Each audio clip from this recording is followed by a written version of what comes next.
Howdy folks, Tom Bubbly here in Las Vegas, Nevada. I probably should have warned you with the last video that if no one actually commented on the last video, you're more likely to get a new video recorded by me. But as we live in this hectic news cycle, and Happy New Year, everyone, for a start, because I'm recording this on New Year's Eve. And thankfully, there are no bombs bursting in air yet. I'm waiting for what Las Vegas is like over New Year's, but thankfully, still quiet on the streets. Anyway. So something has happened since I recorded the last video, and that is Games Workshop has announced the pre-release schedule. They haven't actually announced when the books will be coming out, but you can actually start buying the books on, I believe, January 6th. I'm assuming exclusively through the Games Workshop website. Let's see what happens with this whole thing. Let's hope there is no forced scarcity in the first, you've got to be online at 2 a.m. in order to get the books. And here, unfortunately, Games Workshop is forcing my hand. I can't buy the arcane versions of the armies that I want to be fielding. I have to buy the, what is it called? Hordes and Fantasy? I don't know. Freedom? whatever they're called. I'm going to have to buy the good and the evil rulebooks and look through them accordingly to see if my Dragon Ogre is something that I can play. Not so concerned. Well, it's not just the Dragon Ogre, though. I mean, it's the ability to play giants and dwarves. It's the ability to do a bunch of additional stuff. I have some ogres, which I had Rochi craft for me for if dwarves were going to be able to take ogres, which is a rule from the old Warhammer fantasy battle back in the day, that you could actually get a wide variety of units to make up for deficiencies in your armies, which is ultimately what you're trying to do in this circumstance. I can't remember because I actually recorded a camera once earlier and the camera froze up and I decided to restart. I'm not sure if I made this point, but I can't imagine that there will be any metal that Games Workshop can currently produce that would be worthy of my time or my energy in purchasing currently. And I was actually reflecting, I think this was in the last recording, not this recording, that I'm surrounded by books that about half of them I paid Games Workshop in order to have the books. About half of them I paid someone wanting to get out of the Games Workshop hobby for the books. The same is true with regards to miniatures, actually. In fact, the majority of my miniatures, as I now own them, have been purchased on the second-hand market for a small fortune. And when I think about the investment strategies of buying in lead, it doesn't strike me as particularly good unless I can actually go out and play with these things.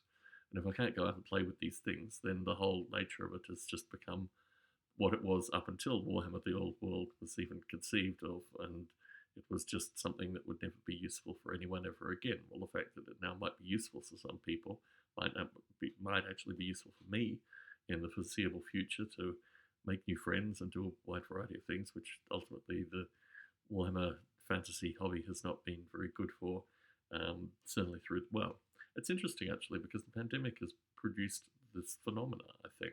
The pandemic has produced this phenomena that people have kind of stood up and been counted, so to speak. So, this whole thing is very complex in terms of how it actually came together and what we'll ever know or not know, and why Games Workshop originally stopped the whole thing, whether it was based on intellectual property issues, whether it was based on a variety of things. They now have, I don't know, it strikes me that they, and Tolkien and all these other things that kind of convey in the fantasy space, there's a low fantasy writer whose name escapes me, who's, well-read fantasy people always refer to as well.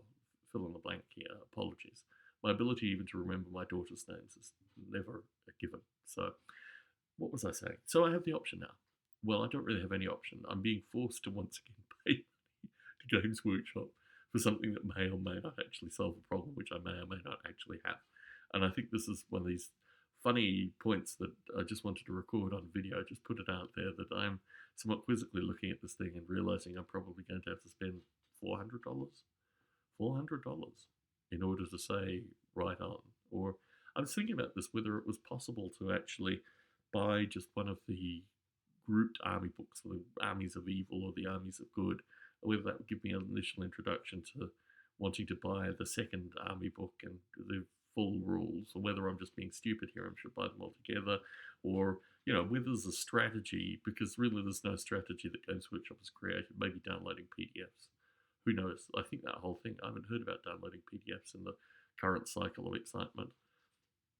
But my understanding is that Games Workshop will start releasing plastics and metals and maybe even resins in certain areas, and all this stuff is still as clear as mud associated with what will actually be coming, with the factions will be coming released with a bunch of additional plastics and metals. And I don't know. I honestly don't know, because I'll be in a different space when I'm talking about that anyway. Like, the future for me is actually a very real phenomenon. It has historically not been as real a phenomenon as it is currently, but I'm very much hanging on to the grim hope that this incarnation of whatever Games Workshop produces will actually be positive and beneficial in regards to all this lead that I've been able to hoard for however many years, and it'll actually come out, and something good will come of this thing, which historically nothing had come of it. The potential that there will be some third-party game that might come out for Square bases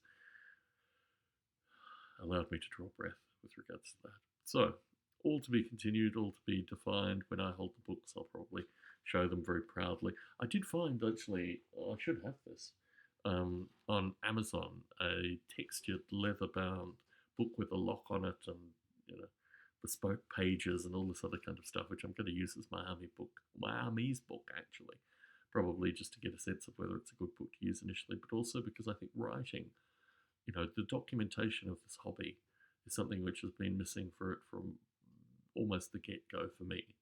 And the idea of actually documenting as being part of the hobby, as being part of playing the games, as being part of doing all these kind of things, strikes me as a lost art that I'm looking for.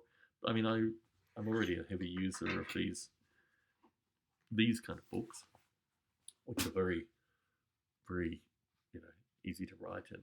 And my next video will contain this leather-bound book to show as a point of reference. So, probably will be spending the $400 for these 3 books that I now need. I might convince myself in the next few days that I don't actually need any of them, and hold off buying anything until maybe the release of these mystery PDFs. But that in and of itself, I'm looking for something that's actually positive and re-engaging, and looks like a hobby that hasn't been historically a hoarding related hobby. So my fingers remain tightly crossed that I probably will end up paying however many hundreds of dollars to get these things initially, and then no doubt have a series of disappointed videos following, just explaining what will and won't be able to go in and all these kind of things. And I don't even get a sense of my voice being part of this narrative, because when I record a video to camera, only a small fraction of the total audience actually looks at it. So here are my ramblings, here are my thoughts. Tom Barbalet in Las Vegas, Nevada, signing out.